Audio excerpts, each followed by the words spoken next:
नमस्कार दोस्तों, कैसे हैं आप? उम्मीद है अच्छे ही होंगे। दोस्तों, हमारे आज के चैप्टर का शीर्षक है सूरदास के पद।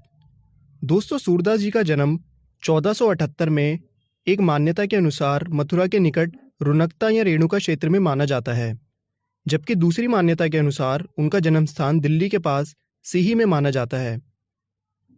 सूरदास जी मथुरा और वृंदावन के बीच गऊ घाट पर रहते थे और मंदिर में भजन कीर्तन किया करते थे। उनके 3 ग्रंथों सुर सागर, साहित्य लहरी और सुर सरावली में सुर सागर ही सर्वाधिक लोकप्रिय हुआ, जिसका कुछ अंश यहाँ पे दिया गया है। आइए दोस्तों शुरू करते हैं। यहाँ सुर सागर के भ्रमर गीत से 4 पद लिए गए हैं। कृष्ण ने मथुरा जाने के बाद सवै न लौटकर उद्धव के जरिए गोपियों के पास संदेश भेजा था। उद्धव जी ज्ञान मार्ग के जरिए गोपियों की विरह वेदना को शांत करना चाहते थे, लेकिन गोपियों को ज्ञान मार्ग की बजाय प्रेम मार्ग पसंद था। इस कारण उन्हें उद्धव का संदेश पसंद नहीं आया।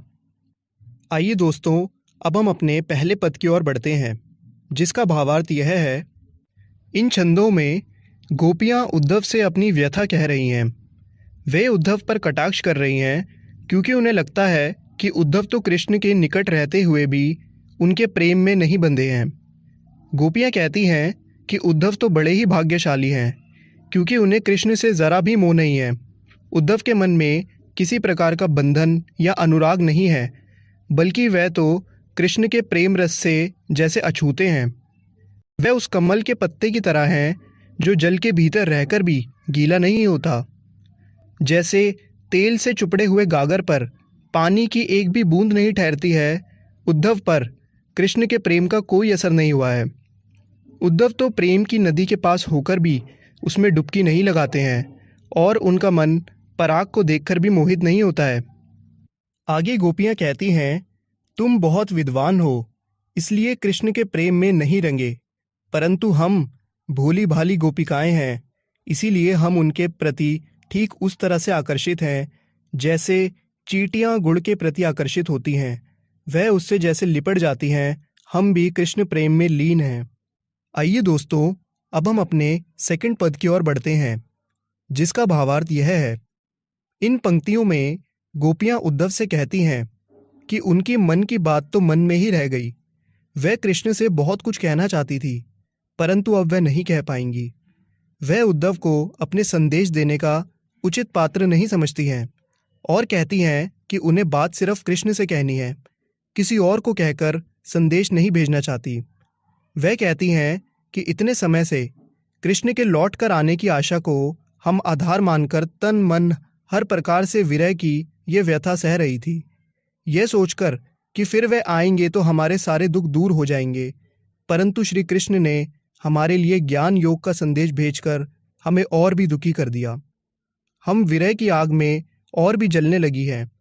ऐसे समय में कोई अपने रक्षक को पुकारता है, परंतु हमारे जो रक्षक हैं वही आज हमारे दुख का कारण है। हे उद्धव, अब हम धीरज क्यों धरें, कैसे धरें, जब हम हमारी आशा का एकमात्र तिनका भी डूब गया। प्रेम की मर्यादा है कि प्रेम के बदले प्रेम ही दिया जाए, पर श्री कृष्ण ने हमारे साथ छल किया है, उन्होंने मर्यादा का उल्लंघन किया है।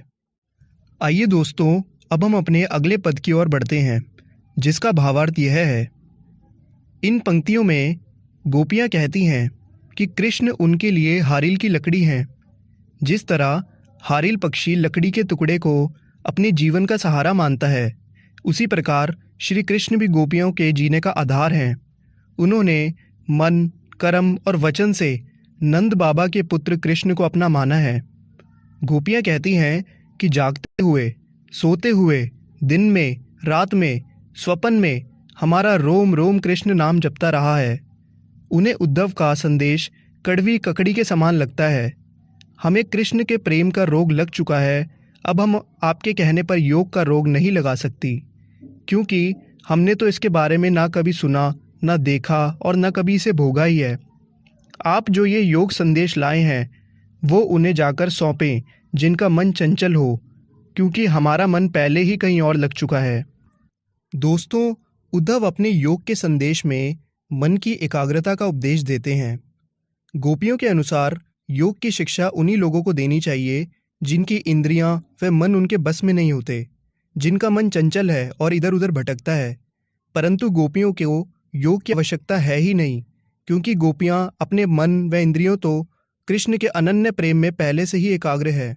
इस प्रकार योग साधना का उपदेश उनके लिए बिल्कुल बेकार है।